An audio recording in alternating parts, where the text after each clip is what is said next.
What a wonderful crowd. I cannot believe that you are here with all this rain. That shows that we've got the sun within us, and we've got the sunshine that we carry with us, because we're speaking the truth about what is going on around the world. But thank you for this opportunity, Executive Director Kim, members of the Korean Church Coalition, pastors from churches in Florida and throughout the United States, advocates of human rights in North Korea and around the world, ladies and gentlemen. It is a privilege to be with you today in advocating for religious freedom, for human rights, on behalf of people who are living under one of the world's most repressive regimes. The disturbing news that a United States citizen may have joined the hundreds of thousands of prisoners of conscience toiling in the North Korean gulag must be a cause of concern for all Americans. Mr. Gomes was sentenced this spring to 8 years of hard labor by a kangaroo court and has reportedly attempted to take his own life. And what was his supposed crime? Bearing witness to his Christian faith, as many of you are doing here today. The Obama administration must make the release of this American citizen from the North Korean gulag a top priority. News reports indicate that a group of 10 North Korean refugees have been trapped inside the Japanese embassy in Beijing for 2 years because Chinese authorities refused to grant them permission to leave the country. It's time to tell Beijing, let these people go. Let my people go. Let my people go. Let my people go.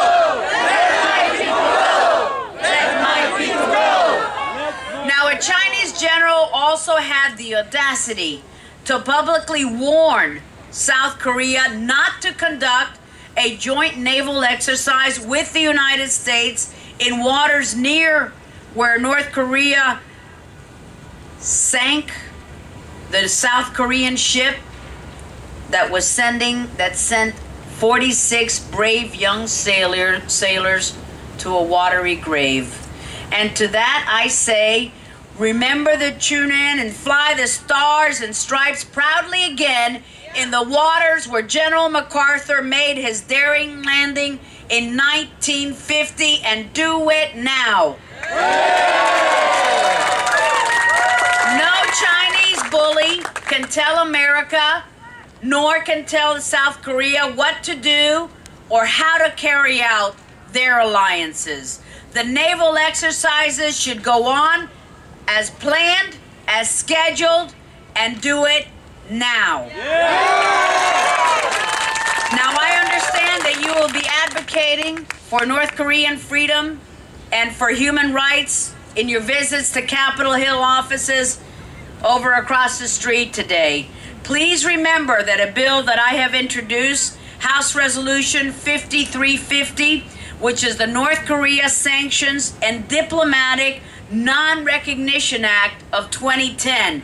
This bill would keep all sanctions on the North Korean regime in place, and it also calls for the redesignation of North Korea as a state sponsor of terrorism.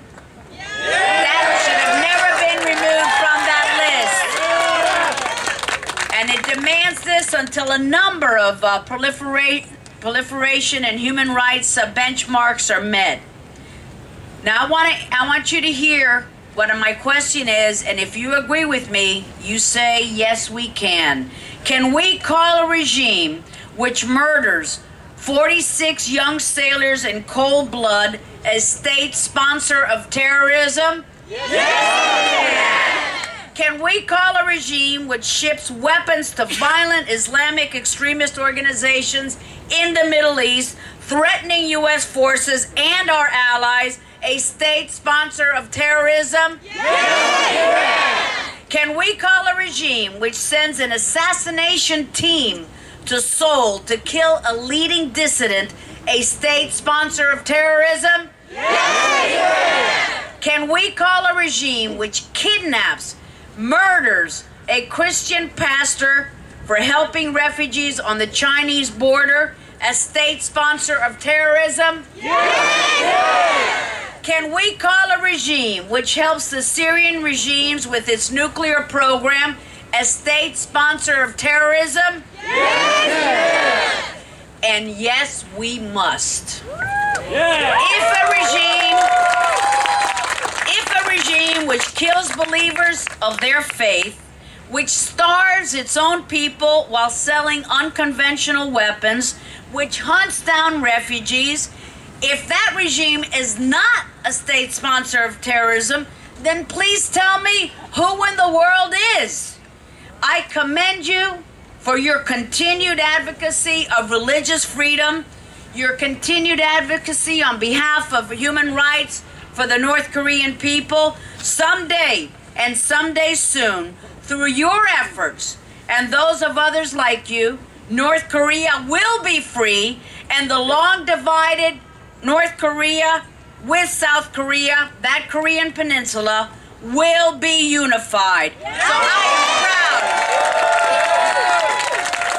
I am proud to be here with you. I am proud that you are here to speak on behalf of the voiceless. Congratulations. Carry forward. Thank you so much.